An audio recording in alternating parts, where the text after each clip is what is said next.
subscribe. Tariq Radio. Like and subscribe. All right, I'm here. What's going on? That music sounded like some slave music, didn't it? It sounded like a scene from Roots. Okay, but I'm in here. What's going on? I'm in here, ladies and gentlemen. How y'all doing? That music. I need to change the music. That sounds like runaway slave music. Ooh, I just got to go 4 clicks to the north. Ooh, Lord, they is gonna get me. Them hound dogs is feast don't fail me now. It was that kind of music. Good. Okay. But I'm here, man. We're here. We're here. I'm kind of early, but not too early. I'm relatively early. Early for a late night tap in. We in here though. What's up, y'all?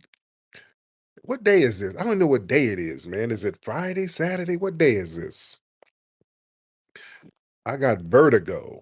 I don't know where I am. I don't know what's that. We got these fires out here, so everything is like it's just it's just disorder. I don't know. People ain't going to work. People ain't going to school. Chipotle closed early. It's just up in the air. I don't know what's going on. So I lost all sense of dates and times. I don't even know what day it is right now. But I'm here. And by the way, we're doing fine so far out here in LA. Me and my family, we're doing good. There's fires flickering around, but you know, we're doing good. We just waiting to see if we need to evacuate because certain areas they're throwing um evacuation orders to them periodically. It's just rotating. One area now in Encino over there by the Jackson family's house that was lit up, and now Brentwood, the fire's going over to Brentwood. It's just it's a lot. It's a lot. So we're maintaining. We're maintaining. All right. Before I get started, y'all know what I got to do. I got to shout out to some of the family in here. Got to shout out to some of the regulars in here. Oh, I didn't forget y'all. Let me shout out Brother Maroc in the building. Brother Marcel, Ty Powell in the building. Sexy D in the building. We got the great Nikki the God. Y'all know she's in the building. Y'all gotta follow her. The Black Receipt, Arian G, Lawazi, Miss Trinity, Sir Mike, D Wilkes, Swag, the lovely Stephanie over there, Hoodoo, Re-Ups, FBA Goddess, Wayne. What's up, Wayne? I ain't seen you in a minute. Wayne Dresky in the building. The Tethernator in the house. Miss Cheryl over there looking like a Sunday school teacher. See you, Miss Cheryl. We in the buildings. Oh, man. So a lot we're going to talk about. So the topic, ladies and gentlemen, and give me a retweet. Let everybody know we're live. The question is, why do some people in the dominant society, why do they take an issue with foundational Black Americans delineating? That's the topic for today's broadcast. Because, see, we know why other melanated people from immigrant backgrounds, we understand why they have an issue with us delineating. We know why. Because some of them, they can't tether on to what we do. They have to hold their own nuts. They have to be accountable for their own actions. We can't sit here and just put the cape on for them all the time. So there's a lot of different reasons why some melanated immigrants would have an issue, and not all, because we got a lot of melanated immigrants who are non-FBA who are very cool. We had a lot of cats calling up last night who are very supportive. So we do have a lot of people who are non-FBA, but they are supporters and they're riders. So all of them don't have an issue with it. Even when we did the rally for reparations, we had our Foundation of Black American Juneteenth celebration in DC. There were some non-FBA cats coming up to support, showing love, as they should, because we go to the Jamaican parades. We go to some of their events sometimes. Even some of us go to the Puerto Rican Day parades up there. So many of them are very supportive. Let's be clear about that. But You do have people who still try to cosplay. Like last night, last we did a broadcast last night. If y'all remember, that dude named Ramses called up. He was a little sassy, but that's okay. We don't trip on the sass. You know that he's, we don't trip on that. But the Ramses dude called up. If y'all remember, this was the one I was talking about reparations, and he was like, "What's the price on our reparations? Our reparations ain't got no price." Okay, okay. It shouldn't have a price. He was saying something like that. And I'm like, well, yeah, we need to start off with between 15 and 20 trillion. And then he started talking about, that ain't enough. It need to be 200 trillion. Like, what? Okay. Then he started talking all of he started kind of rambling and babbling. And I'm like, okay, brother, wh- where's your family from, man? Where's your family from? And he was like, New York. What I tell you about that New York thing, when you ask somebody where your family's from and they say New York, that's a red flag. That's a red flag. I said, okay. And I kept talking to him and asking him, and he was getting very defensive. He was getting very, very defensive the more I asked him about his family. I'm like, you don't know where your mom is from. You don't know where your dad is from. "Well, I ain't really cool with my family like that." It don't matter if you don't like them. We still know as foundational Black Americans, we know there's a lot of family members we don't like, but we still know who's who. We know where they come from. We know where the rest of the family is.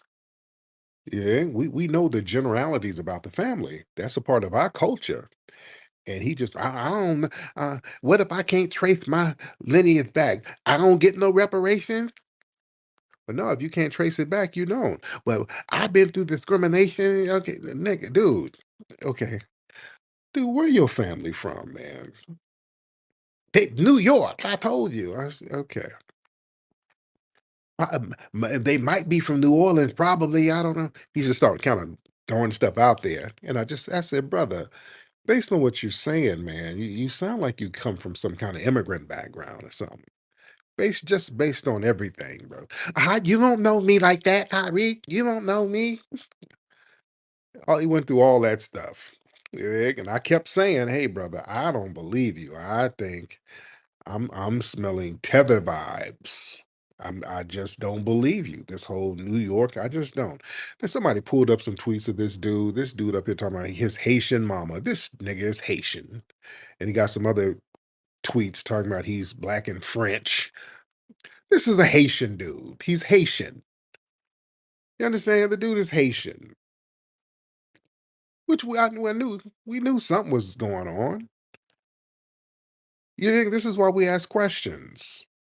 This dude went through all that. And I'm telling y'all, listen, people, we can tell.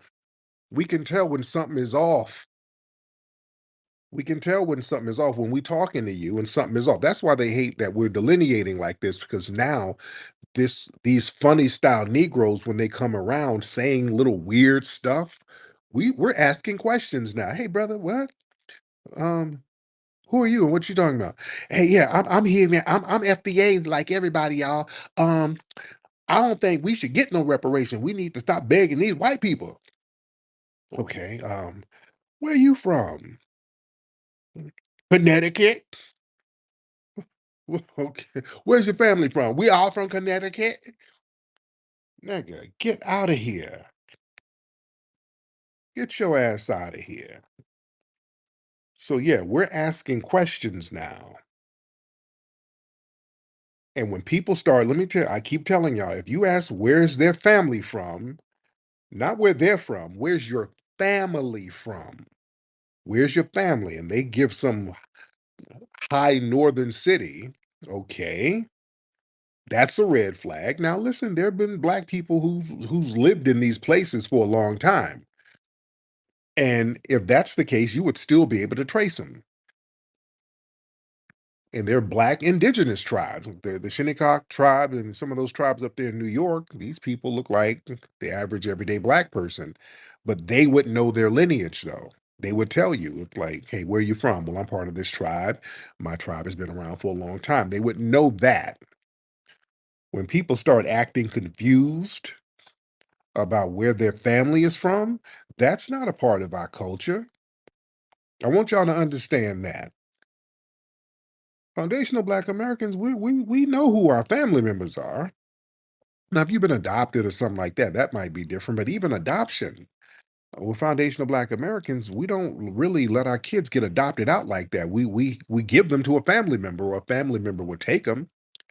You understand? So you don't have too many FBAs really voluntarily getting put into adoption by their family. Their family they'll bounce from family to family first before they get into the system like that. You know, we don't really play that adoption game. We will, like, you stay with your aunt, you stay with your cousin, you stay with your grandma. It's that type of thing. This is what I'm saying. We know somebody in the damn family. You talk to a foundational Black American or alleged foundational Black American, and they're like, I don't know. I don't know where my people. Yeah, that's a red flag. That's a major red flag. Yeah. Because part of our culture is running down the lineage. Like my mother, and probably your grandmother, whatever. You talk to my mom, I can point out anybody in the community who we grew up with. She can run down their whole bloodline, let alone ours. Not only will they know your bloodline, they can break down the bloodline of all the neighbors. You know, that was important, ladies and gentlemen, because foundational Black Americans growing up in Jim Crow and growing up in small towns and even large towns, just wherever, we had to know who was who. We had to be very cognizant of the people coming around because things could get real hot real quick. Some strange person come into the community that don't nobody know. We don't know this guy. He might bring a whole bunch of white women with him, and you know what I'm saying? He come and he do something and make the neighborhood hot. You think? They come down and make the whole hood hot. And then what happens is when a Black person did something, the white supremacists would use that as an excuse to run the whole town up out of there and start taking everybody's property. So Black people made it a point to kind of know who's who. Anybody come around, let's make sure that this person ain't bringing no bullshit. They're gonna make sure they ain't gonna make the block hot. Also, they needed to know who was who, just in case somebody got harmed. You would need to know who their family members were. You know, so we kept a close knit relationship with each other. Even when Black people migrated to the northern cities, um, you would read in newspapers like the Chicago Defender and others, they would put out articles and letters to the newly arriving Southerners, kind of letting them know how to be on your P's and Q's. If you come up here, you know, we got to roll a certain way. Y'all can't be coming up here walking around barefoot, and you can't be throwing potato peels outside the window, just you're not in the country. We got to kind of keep it cool up here. Yes, this is the North, but we still got white supremacists right across the train tracks that we got to keep an eye on. So everybody, when you come through, be on your P's and Q's. So we were kind of on that. We've always been on that thing, just kind of pulling each other's coat and knowing who's who. So if things got hot, we'll know who made it hot. So I say that to say there's a reason why some of the people who are melanated immigrants, they would have a problem with us delineating because we ask them questions. We're not letting things that they do get absorbed onto us, and they don't like that. And that's understandable. But what I find very interesting, and y'all probably noticed this, there's a lot of the white supremacists. They seem to have a problem with us delineating. Have y'all noticed that? The white supremacists are upset with it. Now, why are they upset with it? Why are the white supremacists upset with foundational Black Americans just recognizing our lineage and appreciating our lineage and designating our lineage on our own terms? Why are they so upset? They're more triggered than the tethers. You understand? The white supremacists, boy, they stay in the mix. That's why they be all up in here all the time, listening and watching. It'd be more them than the melanated immigrants. So why are the white supremacists so triggered by foundational Black Americans delineating? What does it have to do with them? Why are they so threatened by it? Let me get East Siders in here. Let me get East Siders, then we get FBA on code. East Siders, what's up, brother? Brother East Siders, hop in. Can you hear me? I can hear you. What's up, fam? Oh man. Well, it's simple, man. A couple reasons. Number one, they can't lump us in with the whole African thing. You know, they had this 4chan editor that we come from sub-Saharan Africa. They can't put us in that box. That's Right, simple. And also, they also know who this land really belongs to. You know, so we're not right. looking over there to Africa no more. We're not looking to a distant land. We're looking at home right here. Our land. Hmm. There you go.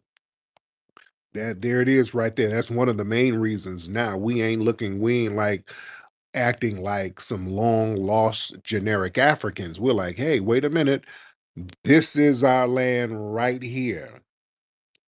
This is our land. We've been here longer than what y'all been saying. No, no, no. We're showing patriotism to this land.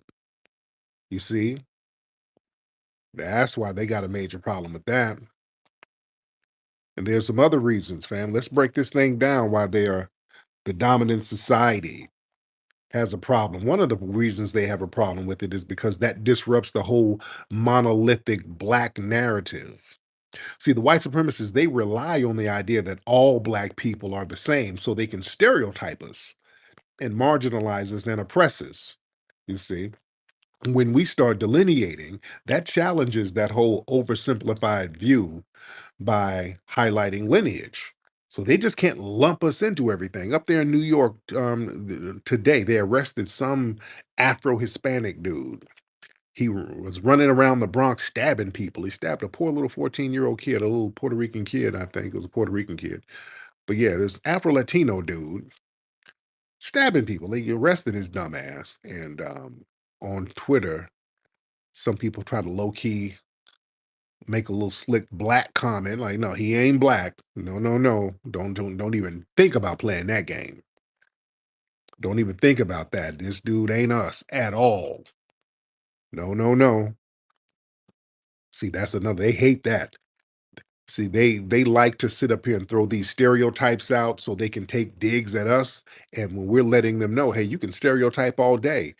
That dude with that Hispanic last name, yeah, he might have coarse hair, but he ain't us. So go ahead and if you want to throw him under the bus, knock yourself out. So now they see that it's not bothering us when they do that. See, the white supremacists, they live to just trigger us and get us bothered and mad. I want y'all to understand how important it is for these white supremacists to make us mad and upset. Part of their culture is doing shit that they think is just going to have us crying and mad. They get off on that. They really, really get off on that type shit. When they do shit and we ain't really bothered by it, that messes with them because that's their trump card. Their whole trump card. Remember, like the East Sider said when he called up, their whole thing was when they put up these memes on 4chan. They got a whole bunch of African memes of people in villages doing all types of weird stuff. Now we're letting them know, hey, knock yourself out. That don't bother us because we ain't, that's not us. We from a different lineage. So now they're confused. They're like, oh, shit, okay. So now our memes are useless. So we got thousands and thousands of useless ass memes now. What are we going to do? We've saved up these memes for years to antagonize the black Americans. Now it's not working. Yeah, if they post up those janky pictures, we're not bothered. In fact, what they were doing was getting melanated immigrants to join in with them. Some of the Arabs, like the Myron Gaines, they were getting their little immigrant mascots to join in on sharing those memes. And then we had to gently point out some of those most famous memes, especially the ones they love to post. That one with the Sudanese up there washing their hair with cow urine. That's one they used to use that to antagonize us. They would, hey, look at you blacks. Look at y'all washing your hair with cow piss. And y'all got Myron Gaines sitting up here cockon and kikiing with you. And we had to say, hey, wait a minute, Myron, ain't that from one of your tribes in your homeland? That's you. Those are your people. That's your direct descendant over there washing his hair in that cow piss. And you white supremacists are up here cacan and kikiing with him. That ain't us. So yeah, that doesn't bother us no more. That don't bother us at all. So now they feel powerless because they don't really have anything to take digs at us with. You can't show pictures of slums over here. We don't live in slums in America. We don't live in dilapidated homes and shanty towns. We don't live like that. You understand? So their hands are tied behind their backs now. They don't know what to do. Also, another reason why the white supremacists are upset with us delineating, because it takes away accountability. And it takes away accountability for us absorbing the negativity, but it makes them accountable for their historic oppression.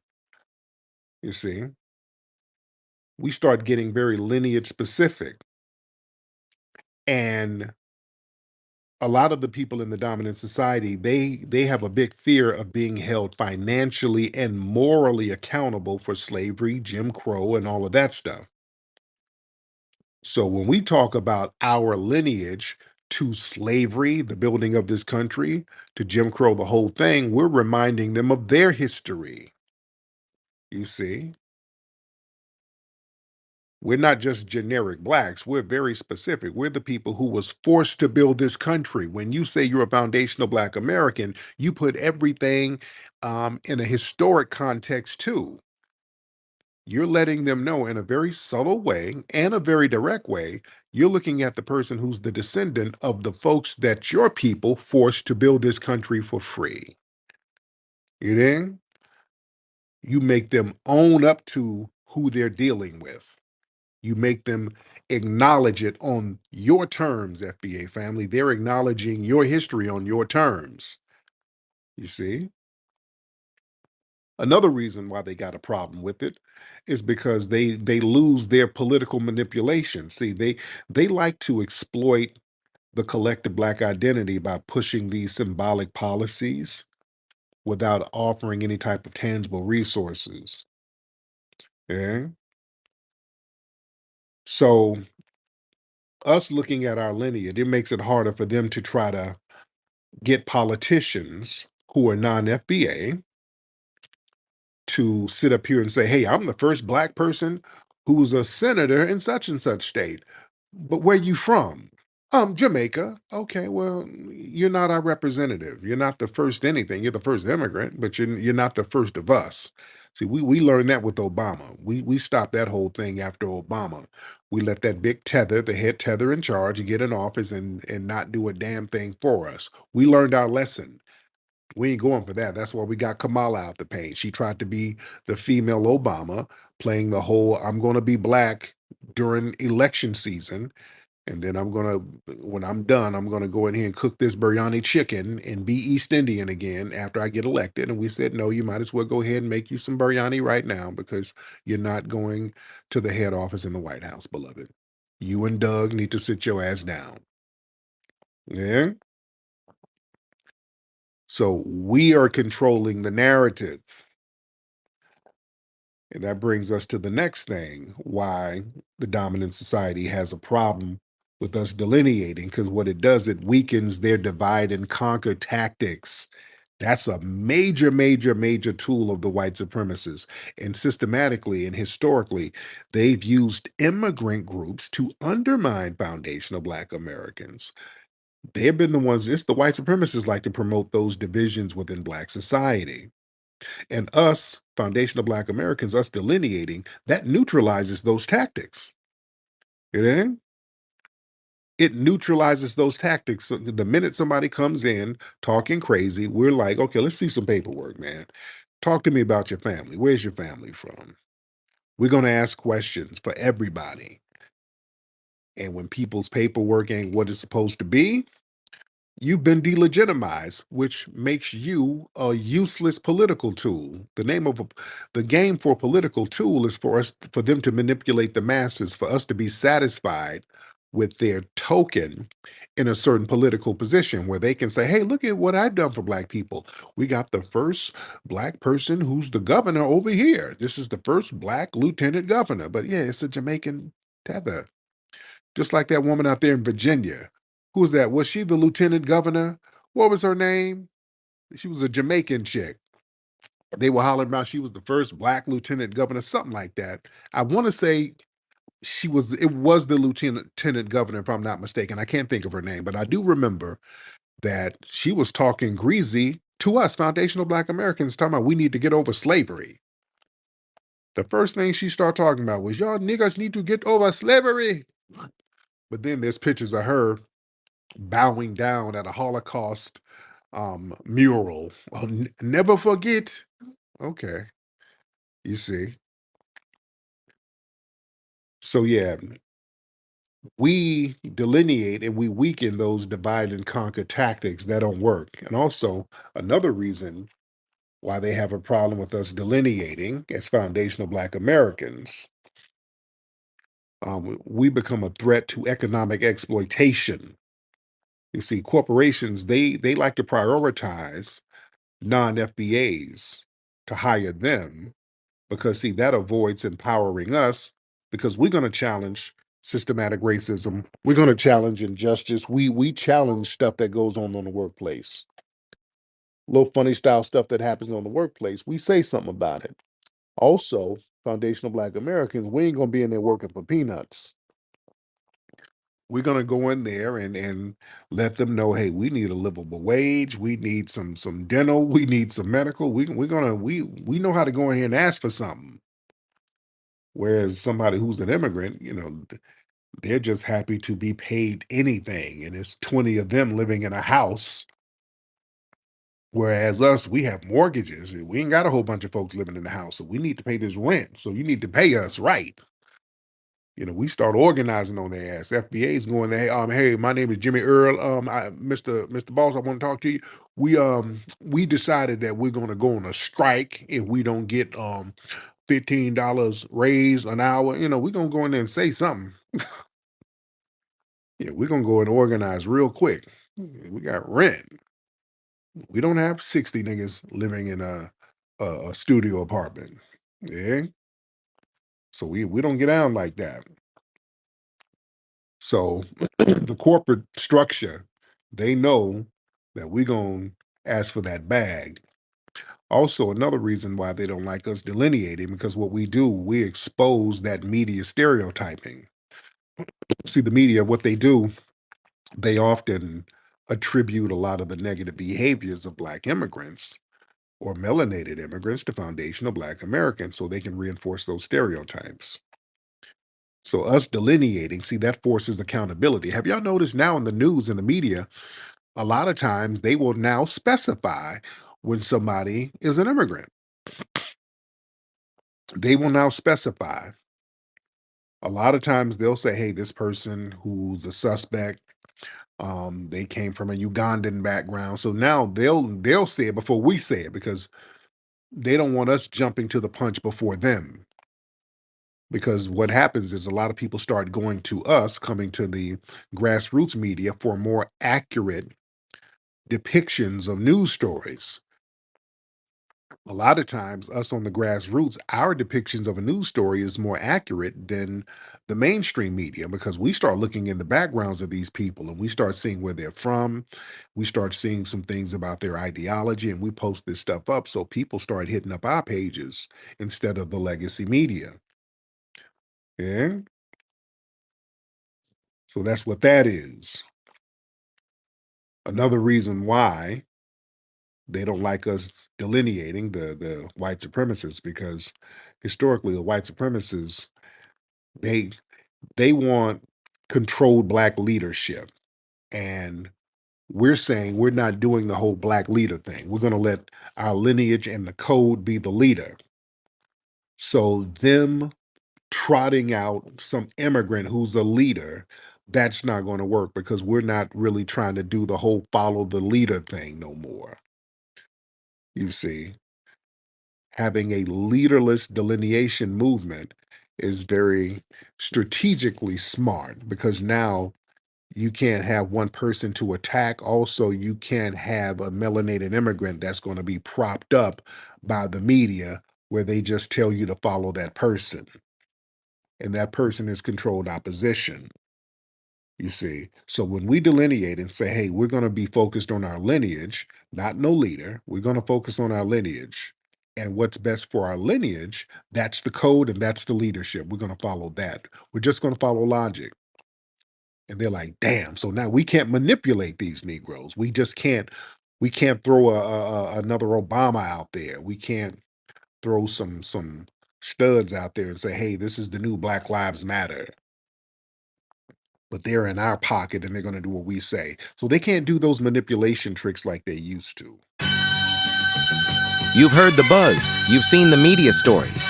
Now experience the truth for yourself.